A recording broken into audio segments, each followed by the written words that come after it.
let me just dive in to faith schools. Yes. Because in this room, I don't think you'll find many critics, but it's fascinating that the conversation around faith schools includes passionate criticism on the basis that faith schools can be divisive, that they are too centered in one community or one faith, but equally passionate, those who have either gone to faith schools, who teach in faith schools, who are a member of a faith community, would argue that faith schools are potentially a cementing, a potentially cohesive element in a healthy 21st century society. Yes. And which side of the fence do you?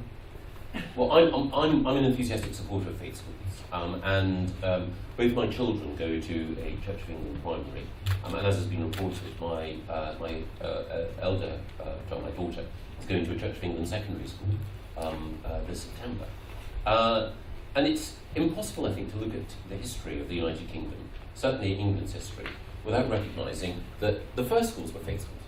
You know, the church was responsible for establishing education in this country. And I come from Scotland. The person who led the demand that every parish in Scotland should have a school was John Knox, the great Protestant reformer. So you can't disentangle the two. And it was also the case, long before the state took the powerful role that it did in education, that schools like JFS were set up on a model which the Church of England and the Roman Catholic Church had deployed here, and indeed dissenters, Protestant, non-Anglican churches had, which was to provide an education which would equip children for the world of work, but at the same time ensure that the faith of their parents was respected and that the knowledge that underpinned that faith was passed on. The best faith schools, and the overwhelming majority of faith schools are a success, prove that there is absolutely no tension between understanding and appreciating your faith background and becoming a fully integrated citizen into 21st century Britain. And whether those schools are Jewish, Christian, Muslim, Hindu or Sikh, they can succeed and have succeeded. The problems that we have, I think, in terms of division in our society spring less from the existence of faith schools than the attitude of certain groups within certain faiths. And I think that those attitudes would exist whether or not those schools existed. And I think that the broader question that we need to ask is, are we doing enough, more broadly, to encourage people to feel part of Britain? And I remember the previous chief rabbi saying that in the 19th century, when you had, late 19th century, when you had a significant wave of immigration from Eastern Europe, for people arriving in this country who wanted to stay true to their Jewish faith, but at the same time who wanted to be British citizens, there was a clear model of what an English gentleman or a British citizen should do through allegiance to the Queen and an understanding of the rule of law and subscribing to certain basic norms, which at the same time allowed that individual to remain fully Jewish and not to compromise their religious identity at all. And one of the things that I think is problematic now is that within some faith groups there is a tension, some people think, between being fully British and respecting the norms that characterise British society, and as they see it, being true to their faith, or particularly their version of their faith. Religious instruction or religious education in non-faith schools has also come up recently. And with the new baccalaureate system, there has been some criticism, some of it from the Jewish community, or some concern about whether RE is being sidelined, whether it's no longer going to be, I guess it was, or whether it will be a core part of the baccalaureate of the national curriculum. Yes, we've introduced a new measure of how schools perform the English baccalaureate, but it's not compulsory. And one of the good things about it is that it's driven up the number of students who've been studying physics, chemistry, biology, and foreign languages, as well as maths and history, all of which are welcome trends. And it hasn't actually, so far as we can see, reduced the number of people taking religious education or religious studies GCSEs, full GCSEs, I should say, But more important than either of those things is the fact that religious education is part of the national curriculum from the beginning of a child's time in school right the way through to the age of 16. And there are certainly no plans that we have to change that. And that's because I think that you can't understand the world around you, and you certainly can't understand our place in creation without having religious education. But I do think that there is a challenge to make sure that religious education is high quality. And that means, to my mind, ensuring that people have a religious education which is based on knowledge and based on a rigorous questioning of ethical principles, rather than, as is sometimes the case, a little bit of a relativist mush, which doesn't actually introduce people in an appropriate fashion to certain core principles. I mean, one aspect of your answer, I suppose, raises an inevitable other question. There are some religious schools, I guess some within the Jewish community, although not many, some within the Muslim community, some other faith communities, that have an issue with the teaching of science. Yes. And how does the Department of Education deal with, on the one hand, your enthusiasm for a faith education, and on the other hand, as you say, your emphasis on a kind of knowledge-based secondary education? Well, again, one of the best ways through this challenge, it was sketched out by by Lord Sachs, by the last chief rabbi. He wrote a brilliant book about the relationship between faith and science that made it clear that they were friends and complementary ways of looking at the world, not enemies. And I think it is the case that if you look at, I think, one of the areas of greatest contention, which is evolution, you can't teach science without teaching the theory of evolution. It's impossible. And I think it's wrong to imagine that you can take a qualification in biology at GCSE without understanding the theory of evolution and being able to respond to questions about it. I do think it's entirely appropriate in religious education for people to understand the approach that their own faith may have taken towards some of these very big questions about man or woman's place within creation. But I just think that to argue against the theory of evolution is to attempt to deny something which underpins scientific reasoning and which has been at the heart of our understanding of the world. And I don't see that there's any tension between understanding and appreciating the theory of evolution and at the same time believing in a creator God. I mean, there are all sorts of people I know who hold the two in perfect harmony. Just to shift around a little bit, one issue that is of concern to Jewish students, yes, particularly on university campuses, is the growing enthusiasm in some parts of the body politic for boycotts, and particularly academic boycotts. And even short of boycotts, a kind of implicit pressure on students over issues particularly like Israel, Palestine, and I wonder, both personally and as Education Minister, Secretary, how you feel the best way of dealing with the issue of boycotts is. I think boycotts are vile. I think it's indefensible to say that you are dedicated as a teacher to the life of the mind and to sharing knowledge, and then to say that people who, because of the country from which they spring, or and then fundamentally because you don't believe in the legitimacy of that country, that they should somehow be boycotted. I think it is just immoral.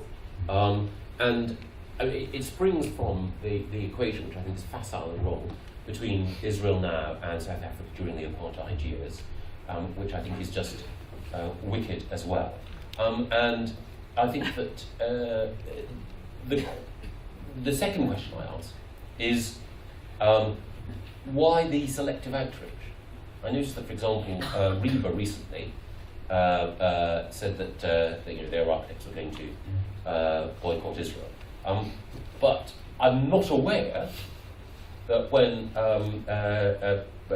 Bashar Assad's father buried thousands of people when his bulldozers went in to destroy the Muslim Brotherhood, that Reba said, well, do you know what, we're not going to cooperate anymore with Syrian architects, considering what's happened to our things there.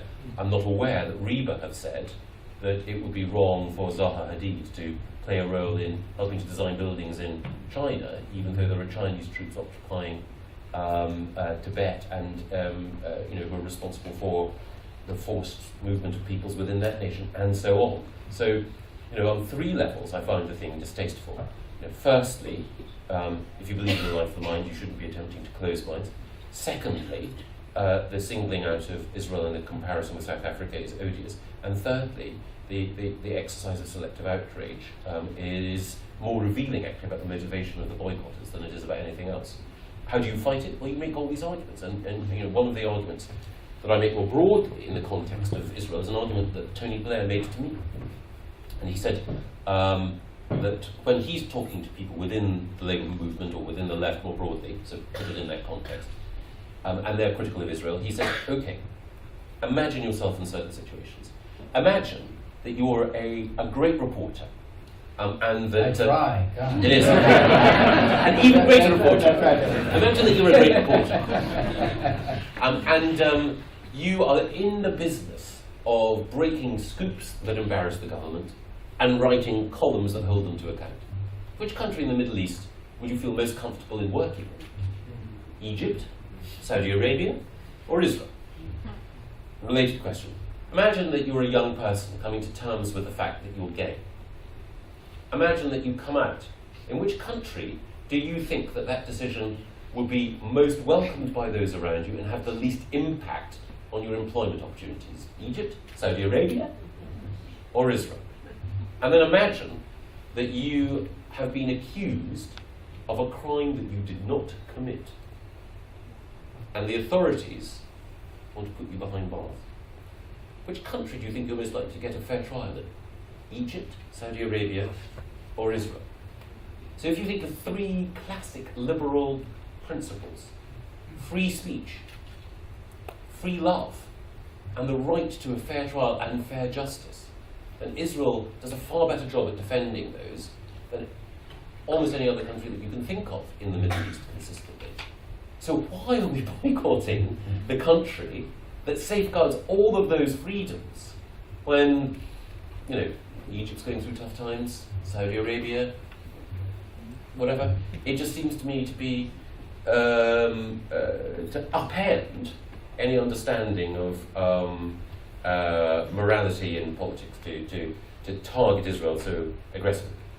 Final thing I should say just on this, that's not to say that the Israeli government gets everything right. That's not to say that we can't, as friends of Israel, find things to lament sometimes in Israel's attitude towards its neighbours and towards the Palestinian people. Of course not. But there's just a quality of criticism and vitriol that's directed against Israel which is wholly different from other democracies that get things wrong. Britain gets things wrong, America gets things wrong, France gets things wrong. And yet the focus is so unremittingly narrow. Which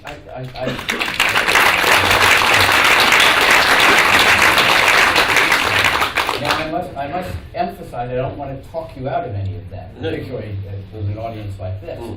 But I've always wanted to ask you, how did a nice non-Jewish boy like you become a Zionist?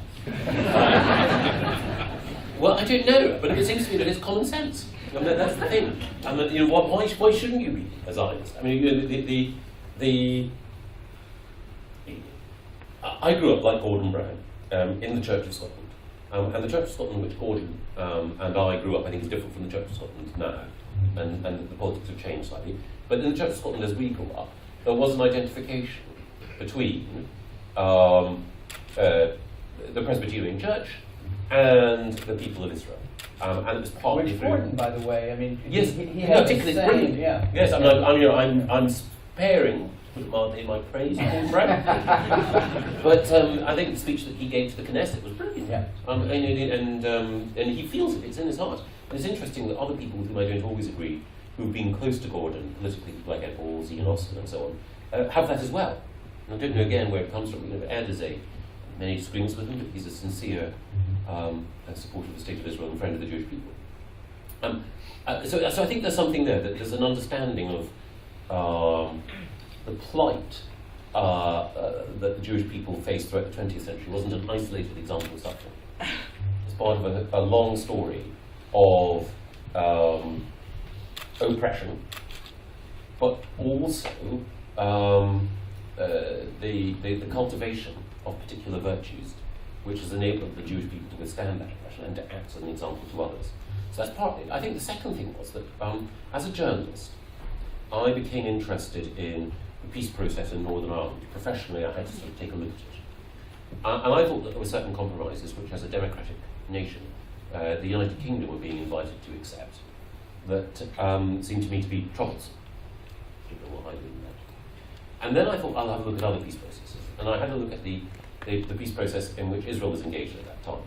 And while I think it's absolutely right for any elected leader to try to strive for peace and to try to make sacrifices sometimes, actually, in order to achieve it, it just seems to me that the critique that was being mounted against Israel and the demands being made of it were wrong. And so there'd been, I suppose, a sympathy that had been planted in my youth and childhood. Then I looked at the situation afresh. I thought, this is not right.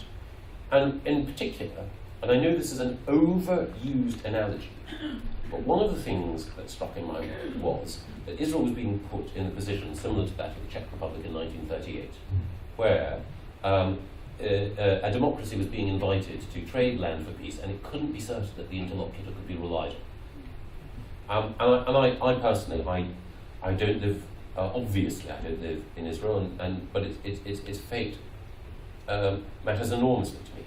And I think that Israel's people do feel that it is appropriate at some time to reach a settlement whereby land that Israel currently occupies is no longer part of the Israeli state or no longer supervised in the way that it is at the moment. That's for the Israeli people to decide, and that may well be what peace requires. But Israel needs to be able to trust the interlocutors who are responsible for governing that space in the future.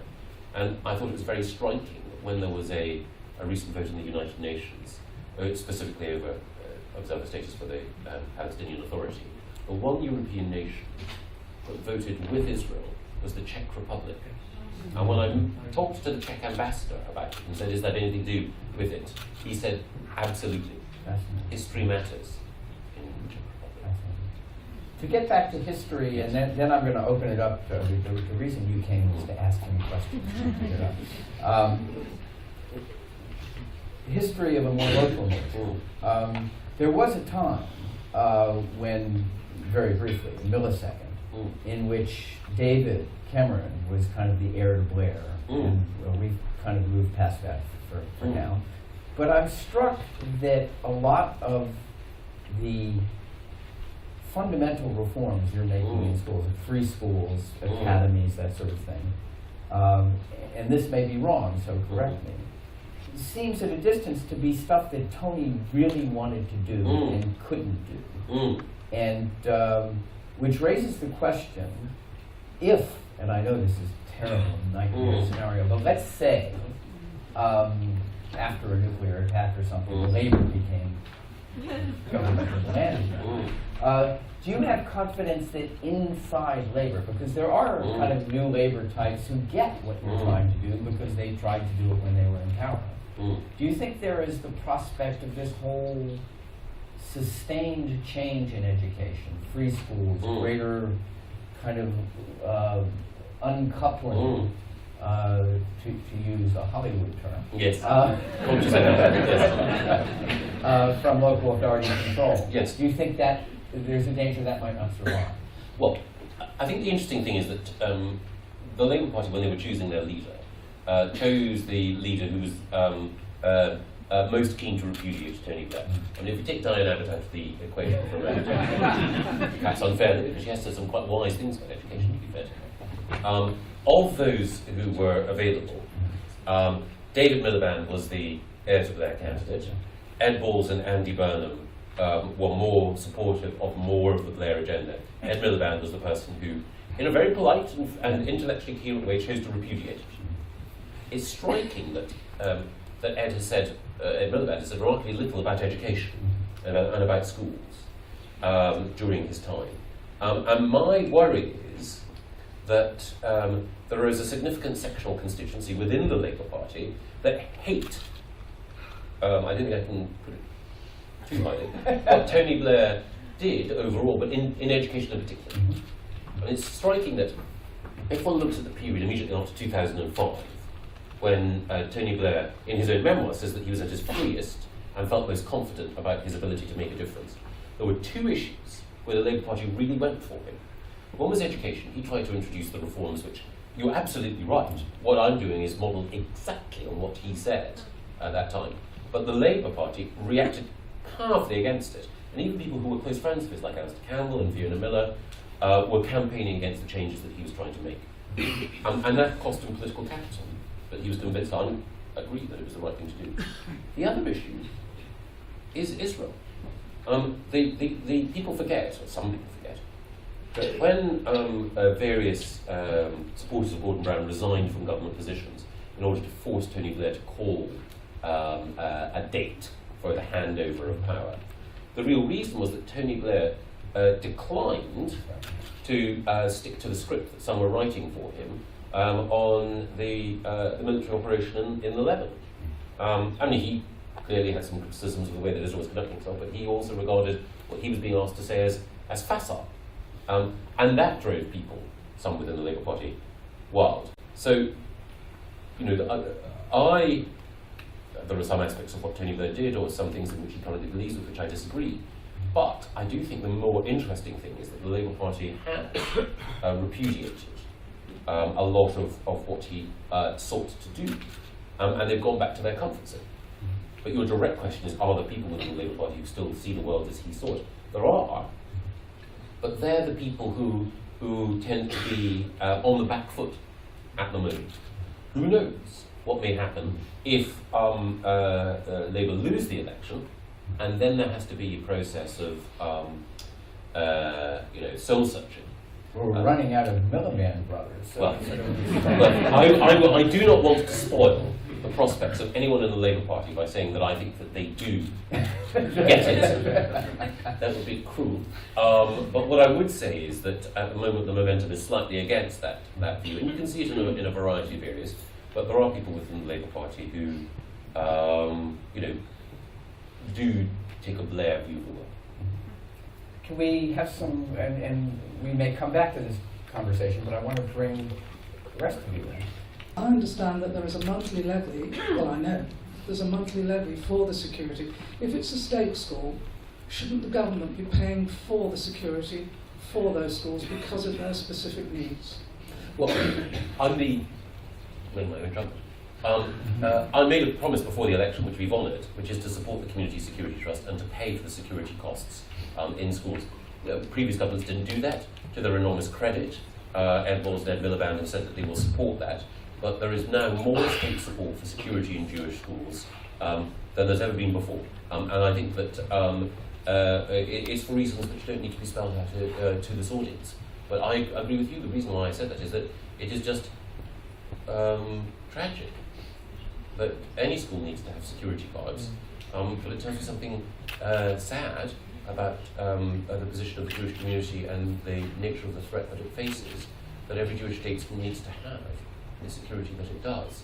And I said that we would work with the Community Security Trust and Gerald Ronson, who's an amazing and wonderful man, and we provided that money, and whatever is needed we'll continue to provide. You're a real traditionalist when it comes to the 3 R's, Yes. Sort of getting back to basics in education, being sympathetic to things like morning assembly. But you're also something radical in the sense that you and my friend Tom Friedman, we were talking about this, have made the point that we live in an age where we're in danger of, if we leave the education system untouched, educating our children for jobs that don't exist. So I guess the question is, how do you square both personally and politically this sympathy or this firm belief in the need of sort of getting back to certain fundamentals in education on the one hand. It's one of the paradoxes of education that the best preparation for a world that is changing rapidly is an immersion in traditional learning. And Mark Zuckerberg, when he applied to Harvard, was asked, what's the language that you studied? And it was, of course, Latin, Greek, and Classical Hebrew. The research of the world's leading cognitive scientists shows that if you have a knowledge-rich curriculum, which includes in particular foreign language learning, mathematical competence, the ability to construct models and then test their validity, which scientific reasoning gives you, that's the best training for the brain. And that in a way, a general liberal education, up to the age of 16 or 17, is absolutely the way in which you are best equipped for whatever challenges people throw at you. And if you have a narrow technical specialization too early, then you run the risk that whatever you are specializing in will be an industry that becomes redundant. Whereas, if you can tell good arguments from bad, if you can communicate clearly, if you can use scientific and mathematical reasoning, then you will always find that there's a place for you. And in fact, the economics show that the best return on investment is in mathematics education. The more your children master their times table earlier, the earlier that they get into trigonometry and calculus, the better off that they will be. And it's not just that they'll be better equipped to be an accountant. I know that will be the hope of many mothers in this audience for their sons and daughters. But it is the case that there is an ironclad link between mathematics and science qualifications and higher earning potential. But the other thing as well is that the creativity that we prize will often come from a familiarity with great works of literature and great thinkers in the past. And when you or I think of creativity, and we look at genuinely creative figures in the past, there have been people who steep themselves in the tradition of which they're part before they then make a break with it. So, every great composer has been someone who's completely understood the history of music and then decided suddenly that they were going to make a shift in tonality or whatever it might be. In the same way, all the great artists, all the great artists of the 20th century, Picasso, Kandinsky, and so on, understood the tradition of which they were part before making that break. So creativity depends on rootedness. Yes. Women are very underrepresented in all walks of life at senior levels, in politics, in industry, in every walk of life. I wondered how your own political party was addressing this, and whether as Secretary of State for Education you felt that you could make a contribution to women. Thank you. The other day I did think to myself, maybe I should stand down, Sarah Heath, on condition that it's an all-women shortlist that replaces me. You're absolutely right. There were a number of factors which exist not just within political parties, but within a variety of organisations and institutions.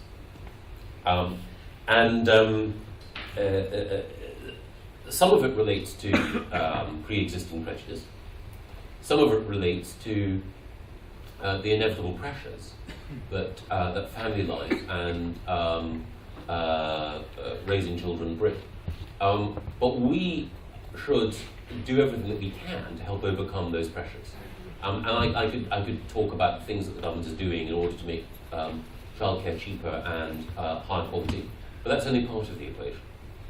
I think one of the things that we do need to do is to make sure that at school there are more inspiring speakers who are successful women who have the chance, amidst their already busy lives, to say to students, consider what I've done, consider the glass ceilings through which I smashed, consider that this is a route that you too could follow. I think that within the Conservative Party, within the Parliamentary Conservative Party, there is a lot more that we must do, because I think that while it's silly to say that Parliament has to mirror the composition of the country in every regard, I do think that there are too few women in all three major parties, and I think that there's a related point as well. If you think of I'm not going to go into names, but if you think of the types of people who bring their parties into disrepute or bring politics into disrepute, they do tend overwhelmingly to be men. And if you think of the ministers who just get things done, they're often disproportionately women. So Margaret Thatcher and Theresa May get things done. And they're not the sort of people who you are ever going to read about on the front page of The Sun on Sunday. In the same way, Ruth Kelly got things done in a very unshowy but determined fashion. The reason I mentioned Tessa Jowell is another case in point.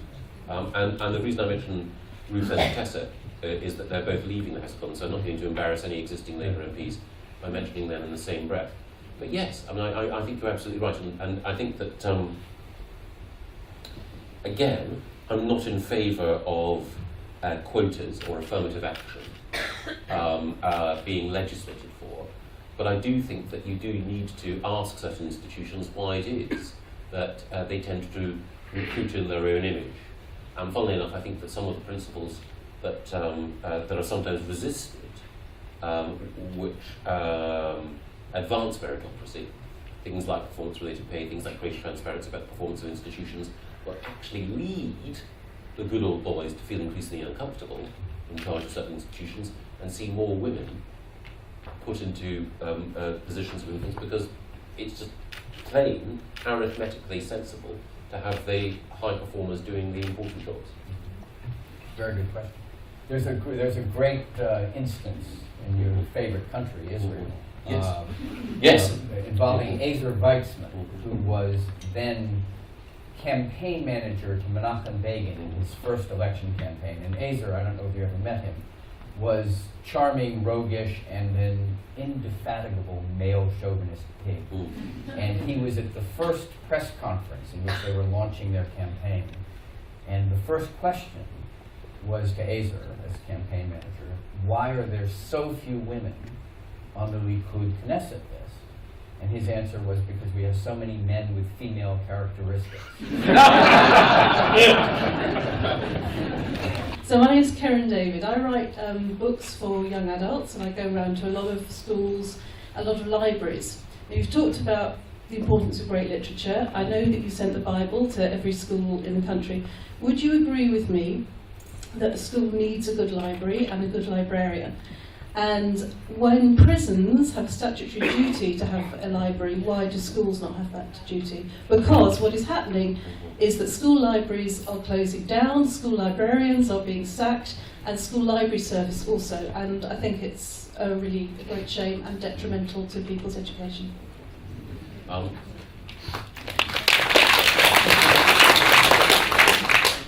couldn't have known, but I spent this morning in prison. I was visiting Wormwood Scrubs, and I visited the prison library there, and I asked the prison librarian which books tend to be most popular, and she said, perhaps appropriately, crime mainly. And I asked which authors and so on, and it was really, but it was also the case that while I was there, I met some wonderfully articulate prisoners who were thirsty for learning and education. It was great to actually see people who were being inspired by that. With respect to schools, I think there is it seems like a pernickety bureaucratic fact, but it is true that we have such a large number of small primary schools that if we were to place a legal obligation on all schools to have libraries, what you would have, or a librarian, what you would have is suddenly someone designating a quarter of the hall as the library, and then someone being the school librarian. And what you would have is a box being ticked, whether to change in people's heart. The really important thing I think we need to do, is to make sure that there is a culture of reading overall in schools and more broadly in society. And therefore, I think the broader question that we need to ask is, what are the impediments to children reading fluently and to people loving books? And I think that there are some specific impediments. I think the first thing is that we don't always get the teaching of reading right early on, which means that you often get children who leave primary school who are not reading at anything like their biological age. And if you fail to learn to read in primary school, by the time you get to secondary, particularly if you were born, you find it incredibly uncomfortable to acknowledge that, and you tend to get boys who act up rather than acknowledge that we can't read. And these are precisely the boys who will end up in some cases, in wilderness scrubs. So we need to analyse that early. The second thing is that there are lots of things that we can do in order to make sure that there is a reading culture in primary schools. For example, putting on the every door of every classroom, and not just of every classroom, but of every office, the book that the adult is reading at that time, with their view about it. Having a challenge so that every child reads 50 books a year. Having a period where children drop everything and read. Making sure that children have an opportunity to talk engagingly and to write passionately about the books that they've read. And I think that the best ideas will often come from the teachers about how to do that. And I think that making sure that teachers feel that they're empowered to create the right sort of reading culture is important. And also making sure that authors like yourself have the opportunity to visit schools, and schools do everything possible to encourage you in. All of these are worthwhile. But I certainly think that it matters that schools should ensure that there are books there for children who can't buy, or who come from homes where reading, for whatever reason, hasn't featured high on that family's list of priorities. And I think that almost all of the primaries I visit do have well-stocked libraries. There is an issue about school library services, but individual schools themselves, I haven't seen any diminution in library provision of. So I'd love to know what you have encountered. The other thing I was going to say is that I think later this week I'm seeing William Seacart, who's a publisher who's been charged by my friend Ed Vasey with reviewing library policy overall from A to Z. If there's anything you want me to say to him, or if you want me to put him in touch with you, then I shall. Hi, my name is Natasha Adley. I'm a social worker. And I just wanted to ask, I know that you've been supporting things like Frontline as a recruitment programme, but in terms of retention, which I think is as big an issue, in recent surveys for social workers, it was shown that almost 3/4 of the profession were actually looking to leave the profession in the next year, and the average life of a social worker is about 7 years, when compared to a nurse it's maybe 15. I just wondered if you had any thoughts about what you could do to support social workers and the caseloads within the departments. Yes, there's a huge amount that I can say about social work, and I'll try and talk more quickly in order to get it all in. The first thing is that the Prime Minister, in the speech that he gave to the Conservative Party conference last year, did something which I think no Prime Minister has ever done before, which is to devote a passage to the speech about the work that social workers do.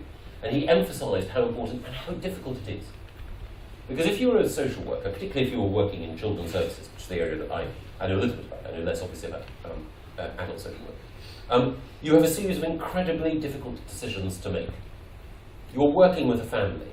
The mother may be someone who's suffering from alcoholism or some other form of substance abuse, who's been poorly parented herself. It may be the case that the father figure there, the male authority figure, is someone who is not the biological parent of the child, and we know that statistically that means that there's a greater likelihood of some form of abuse or neglect. You are there, you have to form a relationship of trust with both of those adults in order to make sure that the male figure can take his caring responsibilities seriously, the mother, in the scenario that I've painted, can put her life back together. But at the same time, there's a child there, and you've got to balance your commitment to making sure that those adults get their relationships right with your commitment to keeping that child safe. leave that child in that home for too long, and you can end up with a baby Peter scenario. But intervene too prematurely, and you can break the link between a mother who loves her child and a child who may, in many circumstances, find that relationship of the heart sundered. So anyone who's engaging in children's social work is doing an incredibly important job, an incredibly difficult one, and one that we as society need to value more. And the fact that the Prime Minister made that point, and the fact that whenever I have the chance I try to make that point as well, I think is important, but it's not enough. We also need to recognise that for several years now, the quality of management and leadership in social work has not been what it should be. And in particular, the quality of training that many social workers receive, both the initial training and then the subsequent professional development that you get, has not been as good as it should be. And I asked Martin Neri, who used to run Barnardo's, to look at social work training in order to improve it. And we've also appointed a chief social worker, a fantastic woman called Isabel Trowler, in order to ensure that we make sure that the support that social workers receive is even better. And we've also asked a chap called Clive Cowdrey, who now is a multimillionaire, but who spent the first 16 years of his life in care, to look at how we can provide those local authorities and other organisations that don't have effective social work practice and effective support for social workers, how we can improve that. There is a programme that's going on, but it's one of those things where I've got to keep on keeping on. And you give me the opportunity to say some of those things. I just need to make sure that more people hear about it. But one of the things that is a challenge is that because social workers deal with, certainly those who work in children's services, the sort of people who almost everyone in this room is unlikely, to be close to, encounter and all the rest of it, because they deal with people who are often overlooked. There's a tendency in local politics not to put the emphasis on the importance of good social work, because we all notice if our bins aren't being emptied or if schools aren't good. But we often don't notice what the consequences of poor social work practice are and pressure on social workers until we see it on the front page and we see that angelic face of a child whose life has been lost because of a failure there. So there's a political imperative on those of us at the centre to make sure that your work is valued and that we do more to support you. Sorry. Hi, I'm Chloe. I go to JFS. And my favourite subject is history. And one of the reasons I really love it is that it really fosters debate. And I have a lot of debate in class. But I saw comments that you made about how history should be more focused on Britain and being patriotic about that.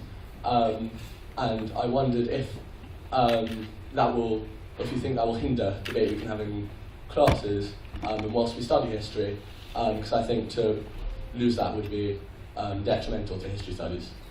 I completely agree. I think that it's important that people, we talked earlier about having a solid foundation of knowledge as a prelude to being creative. I think it's important that students in the United Kingdom are introduced to the sort of broad spine of British history. It's a view that Simon Sharma holds as well. In fact, he's the person who influenced me to hold that view. But understanding the broad spine of British history doesn't mean believing that every single king or queen who ever ruled this realm was a hero or heroine, or that the history of the British Empire is one of glorious triumph after impeccable achievement. The whole point about learning those facts is to then be able, as you do, to argue about interpretation. And I think that the fun of history is that there can never be a definitive view about causes and heroes and heroines. One should always argue the toss. Now, I have lots of views about history, but I would never want to impose those views on everyone. And the distinction that I have to be careful to draw is between saying, as Secretary of State for Education, I want more children to know more so they can argue with greater fluency and also tell good arguments from bad. But as an individual who's passionate about history, I also have my own views about things that interest me in the past. And trying to draw that distinction isn't always easy, and I don't always get it right. But you give me the opportunity to make that point, so I'm grateful to you. I want to know why the policy with which you are probably most associated is that of free schools. Some are faith, some are not faith. Some are quite clearly wonderful, and quite a few have been quite clearly not good enough and have had to close. How do you ensure, if you are a proponent of free schools, that the teachers in them, the management of them, the behaviour, the education is good enough? In the same way as we do for every school, by making sure that we have Ofsted and spec without fear or favour. I was recently asked if, and this is an analogous question, if it was right to allow a school to be set up or right to allow an academy chain, as it happens, to have established a new free school. And with the benefit of hindsight, we shouldn't have done it in a particular case. But it's also the case that any new venture, the opening of a new school, the power of an academy chain to expand, people always say if it's not perfect, well, that was a mistake, wasn't it? What people don't do is look at the existing situation where provision is not good enough and say it's a scandal. Let me take a local authority entirely at random, Stoke-on-Trent, 147th worst in the country. If one looks at the immediate attention on one underperforming free school, which had less than 1% of the population of students that in free schools, massive. Who writes or speaks or raises a voice on behalf of Stoke-on-Trent's children who are going to schools, the majority of which are not good or outstanding? One free school went into special measures, the Almadina Free School. Every working day, a local authority school goes into special measures. Never reported.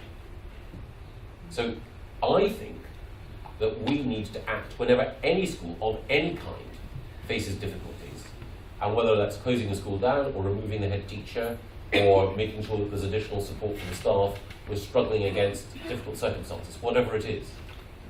And in a way, I think the policy that matters most to me is being vigilant to ensure that every child has the chance to attend a high-performing school, and being indiscriminate in being tough on those who, for whatever reason, don't measure up. Originally, when the Academies programme was set up by Andrew Adonis, there were some high-profile problems. Now, no one would wish to go back. In the same way with the free school programme, there have been some high-profile problems. But I want us to be in a situation in 5 years' time where people say that the vigilance and the determination of those associated with this movement were such that they made sure that those schools that stumbled at first were helped to recover, and if they didn't, they were closed, because no child should be allowed to stay in a failing school, because, as we all know, they only have one chance. Can I turn to a foreign policy? The question is, do you bemoan the lack of engagement of the West in the world, particularly with Barack Obama's withdrawal of America from standing up for the interests of the free world? Islamism is on the rampage in the Middle East. There's a resurgent Russia. China is flexing its muscles internationally. And do you think that the vote against Britain intervening in Syria represents a watershed of Britain withdrawing from its long-standing role as a defender of freedom throughout the world? And do you think this is going to have an adverse effect vis-à-vis Israel, and will cause Israel to turn its attention away from links with the West in order to protect its own self-interest? Yes, yes, and yes. Do you not feel that there is an irreconcilable ideological conflict between the idea of free schools and academies, which are all about reduced control from local authorities, and a very detailed, rigidly enforced national curriculum? There is a tension between them, but one of the things about the national curriculum that we've done is that we've actually given schools a lot more flexibility over many more subjects. But we do provide parents with an understanding in English and mathematics and science of the knowledge that they should expect students to follow. But the key thing about that national curriculum is that if you're a strong school, you can seek to depart from it, but you have to justify that decision obviously to parents. Independent schools don't have to follow any aspect of the national curriculum. But in many cases they do, because they recognise that it represents an entitlement that parents want their children to have, particularly when it comes to those core subjects which are likely to lead to good university places or sustained employment. But, by definition, there are going to be things which are put down in any national curriculum which either breakthroughs in educational technology or breakthroughs at school level by individual teachers will render less relevant over time. So we've got to balance the need to have information for parents on what those basic entitlements or benchmarks should be, which inform the qualifications that employers and colleges value, with freedom for schools to innovate and to develop new ways of operating, which can ensure that in due course future education ministers and future exam awarding bodies have to revise what they offer in order to take account of that innovation. You talked earlier on about faith schools. My one issue and worry is about anti-Semitism, which is taught in various madrasas and Islamic schools. Well, I think that the problem with anti-Semitism is goes beyond simply what may happen in certain educational institutions, and Ned pointed out earlier that there are attitudes which certainly make Jewish people on campus feel uncomfortable, and which are prevalent in institutions which, by definition, welcome people of every background. I think it's important that we challenge anti-Semitism wherever it comes from, and I think you are right that there are, and it's a very important distinction to make. There are some people who interpret Islam not as a religion, but as a political program. And for those people, anti-Semitism is part of the makeup of their approach. But it's a specific approach that people take who are followers of thinkers like Said Qutb or Hassan al-Banna or Maududi. There's a distinct political tradition, and it's called Islamist for a reason, because it twists Islam in the same way as communism twisted the brotherhood of man in socialism, in the same way as nationalism can be twisted to become ugly, and fascism. And I think that we need to draw a distinction between the overwhelming majority of people who are Muslim in Britain and across the globe, who draw sustenance from their faith and don't require to look down on anyone or any other faith in order to feel fully in tune with their belief system. And that's the overwhelming majority. And then the minority who take their faith and twist it into a rigid approach towards politics, and who do perpetuate anti-Semitic arguments as well. But there's another thing as well, which is that you will find anti-Semitism in all sorts of different communities and from all sorts of different people. And it's important also to recognise, as Lord Sachs pointed out, that anti-Semitism is a virus that mutates over time. And anti-Semitism in the period when religion mattered as the organising force in society, anti-Semitism was religious. The Inquisition forced people to convert or die. Then when science appeared to push religion out of the fray, then anti-Semitism mutated through various different modes into scientific racism and all the horrors that generated. Now anti-Semitism finds an expression in the language of human rights, and it finds an expression in the way in which the right of the Jewish people to their own state is denied, and so anti-Zionism morphs into anti-Semitism and morphs into the sorts of ugly rhetoric that can lead to violence that students in this country report. And we need to be not just vigilant, but also intelligent in the way in which we analyse the roots of this anti-Semitism in order to be able to take it on. And part of taking it on comes back to what I said earlier about the arguments that Tony Blair made. Because there, he engages on the terrain of human rights and the innate worth of every individual, and that, I think, is one of the most effective ways of beating people, whether they're Islamists or casual anti-Semites or politically motivated against Israel, wherever we find them. What concerns me, Mr. Gove, and I have taught for many years, is that we are moving towards prescriptive teaching rather than rigorous learning. And I am a history teacher, and I've done all the changes, all the years, with, I think, reasonable results.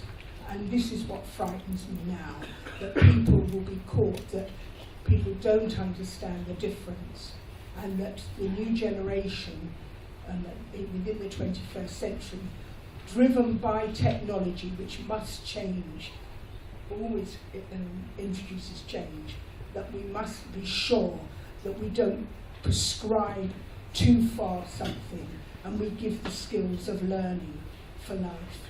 What do you think is driving prescriptive teaching? The way that the curriculum is being narrowed. I know you say it's 200 years instead of 100 years, but that you can only focus on certain things, that you must do certain things, rather than looking at the skills for learning so that students can have the tools. It's rather like, I'm showing my age now, that if you gave a man fish, he ate that day. If you gave him the rod, he ate for a year. And I think that is happening in some schools. But the question that I would ask as a historian is, what is the evidence? What is the primary source where you think that, or you can argue that there is a greater degree of prescription than there was when? Because I am perplexed by the argument when you actually look at both the new national curriculum and also what Ofsted say. There is actually less prescription than there was in the past over teaching style, and less prescription over what we expect students to do. One thing that there is an outline of what we expect, which is that people should know something of the history of these islands and something of the history of the world, and that they should be equipped to make and to defend arguments about both. One thing, though, that does worry me, I was reading about it earlier today, is that there is still so much ignorance about history. So I absolutely agree with you that it's important, follows on from what the young man from JFS said, that people should argue. But it's also important that people know facts. Because unless you know facts, then your argument isn't soundly based. And it is important, if we're thinking about the history of the Middle East, it is important that people recognise, for example, that those people who were Palestinian refugees were kept in refugee camps by Arab nations, whereas those people who fled, who were Jewish individuals who fled from Arab nations post-1948, were fully integrated into the state to which they fled. And those are facts. Once confronted with those facts, that may change your interpretation or may not change your interpretation of who's right and who's wrong at different points in the history of those nations. And in the same way, I am delighted by and love seeing lessons which are innovative and creative and which engage students in lots of different fashions. But it is important that children learn facts, and there are, unfortunately, examples of history lessons. I know, I've been told about them by teachers, where students are invited to understand what it was like to be on a slave ship by crouching underneath the desk or table in the school. Now, that to me is not an effective way of acquainting children with the facts about the horror of slavery or the role that various institutions played in ending it. I'm Mia Gray. I'm Deputy Member of the Youth Parliament and the Parliamentary Representative for the British Youth Council. I actually have two questions, but I'll start with the most important.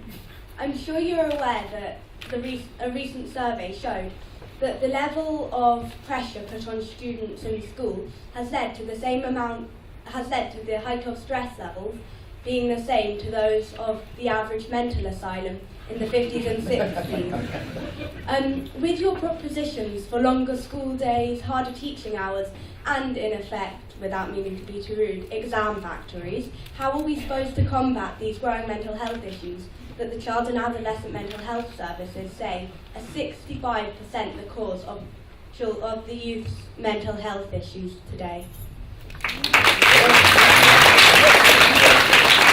Take that, Michael. I'm going to hit back. Okay. I'll tell you what's really stressful.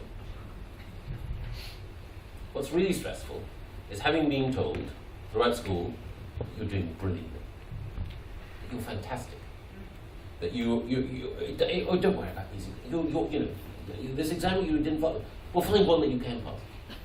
And then going into the outside world with a string of pieces of paper that say that you're brilliant and that you're a genius and that you're ready to conquer the world. And then you turn up at work or at university and they say, I'm terribly sorry, you haven't been properly educated, I'm afraid we can't employ you, or I'm afraid you're going to have to flunk out. That is stressful. Examinations are an opportunity for young people, A, to demonstrate their love of learning, and B, to move on to the next stage in their learning. I don't believe, of all the pressures on young people today, that examinations are generators of inappropriate stress. And the other thing is, later on in life, all of us are going to have to perform under pressure. If you're going to be a great reporter like Ned, whether in print or broadcast, you're going to have to meet deadlines. If you're working as an accountant, you need to be sure that every fact is right, because people's futures will depend on you. If you're a surgeon or a doctor, you can't pause halfway through an operation and say, do you know what, I prefer to be judged by continual assessment rather than this high-stakes exercise. If you're a pilot, it won't be good enough to say, do you know what, this whole flying test thing, I find it quite stressful to have to pass a test before I can become a pilot. The reason I stress all those points, no pun intended, is that the people who say to you, actually, all this pressure, all these exams, it's unfair, are misleading you and letting you down. Schools that celebrate exam success are schools which are wonderful in other ways. I've never been in a school that is academically successful that doesn't also have fantastic extracurricular activities and a wonderful cultural offer and character building at the heart of the curriculum. I have been in schools where people will say, oh, you know, we were very strong pastoral offer, and when that's the first thing they say, I then look at the exam results and often find that, yes, they do look after those children until the age of 16 or 18, and then they leave them afterwards to fend for themselves in a world where, without the qualifications, which have been scorned by some, they won't succeed. And I often find that some of the people who deprecate qualifications are incredibly well qualified themselves. So the one thing that I would say to you is, yes, there are many stresses and pressures on young people, and let's fight them. But the one thing which is not a stress or a pressure, which is liberating, is knowledge, academic excellence, acquiring qualifications, essentially getting the key to unlock everything that human creativity has been responsible for and making it great. But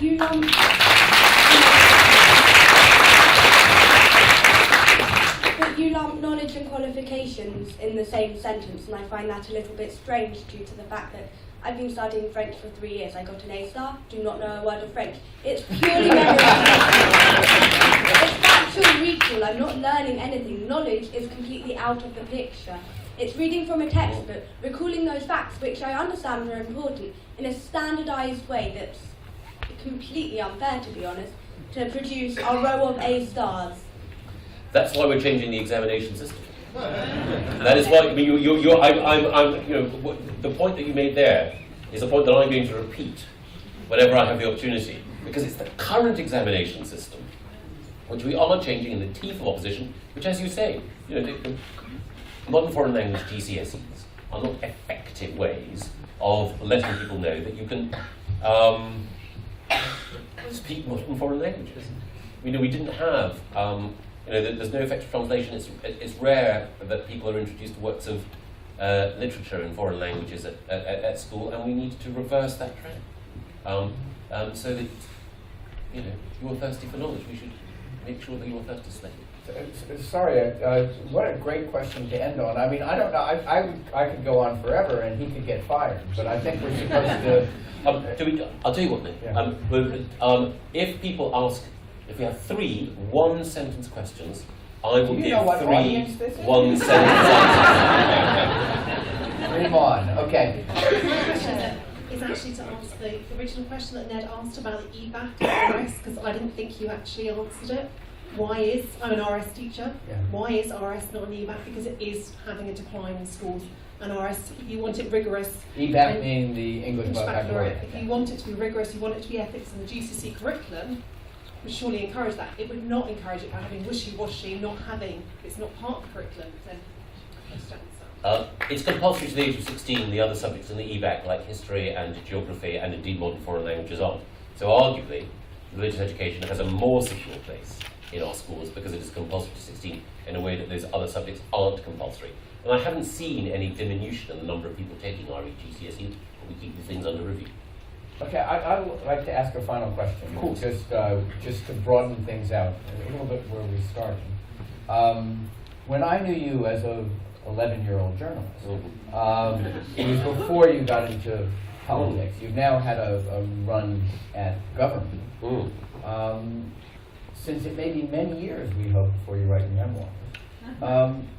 What would you say is the single most satisfying aspect of your 2 years in government so far, and particularly your education reforms or whatever? And what is the main abiding frustration of basically, rather than writing about politics, practicing?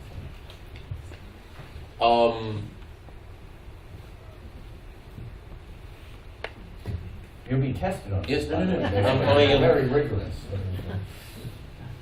I was listening to, there's an American thinker called Arthur Brooks who runs a think tank called the American Enterprise Institute, who's analysed what it is that makes people happy. And the principal things that make us happy are our relationships, friends and family. The second thing that contributes to happiness is feeling part of a community and playing a role in that community, however defined actually. And then the third thing that makes us happy is, and it's linked to the other two, is making a contribution.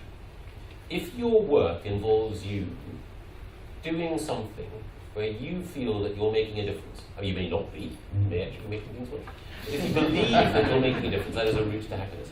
And I'm one of the happiest men alive because I have a job that is fantastically fulfilling in an area that I love.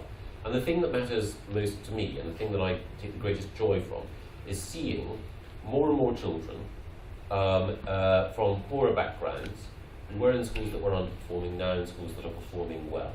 And that's principally because we've got more great teachers coming into education. But I just think back to the situation that we had 20 years ago and the number of sink schools and the problems that we had, and the fact that that tide has now been reversed is enormously satisfying, and I feel an enormous sense of gratitude towards the people who've driven that.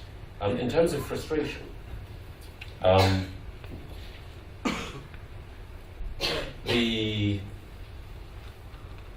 think the greatest frustration is that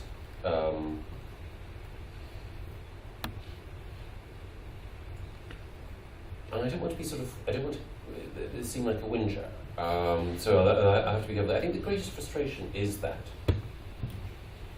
almost everyone in this room, I think, wants more or less the same from the education system. But we tend to sometimes concentrate on things that divide rather than things that unite. So it may well be the case that the religious education should be in the back. Maybe it should, maybe it shouldn't, I don't know. Well, I do know, but never mind. But what I do worry about sometimes is that everyone here believes, I think, that schools are amazing places where teachers do wonderful things. That introducing children to human creativity in all its forms, from art and design through technical drawing to engineering to poetry to great moral thinkers, is something that we should want to do. We all recognise that children will have different aptitudes and abilities, but we want all children to have the freedom to choose their own path in life. And then when they become adults, we want all children to be able to decide what they're going to do with their lives, rather than have someone impose an imprint of what a good life should be on them. And we all recognise that if that's going to happen, then we need to support schools and the teachers in them. And at the same time, within schools and within education, we all need to be vigilant that we're keeping each other up to the mark. And that supporting people is both about holding them to a high standard, but also about helping them to get there. And we all, I think, agree with that. And my worry is that sometimes those people who don't agree with that, those people who are scornful of what a great education can provide and sceptical of its value and passive in the face of ignorance, sometimes benefit from the fact that we sometimes argue over the small things instead of concentrating on the big thing. I think my biggest regret is that I haven't made sure that as many people as possible believe in that big thing. But tonight, you've made sure that I can concentrate on that, and for that, I'm very grateful to you, and above all to you.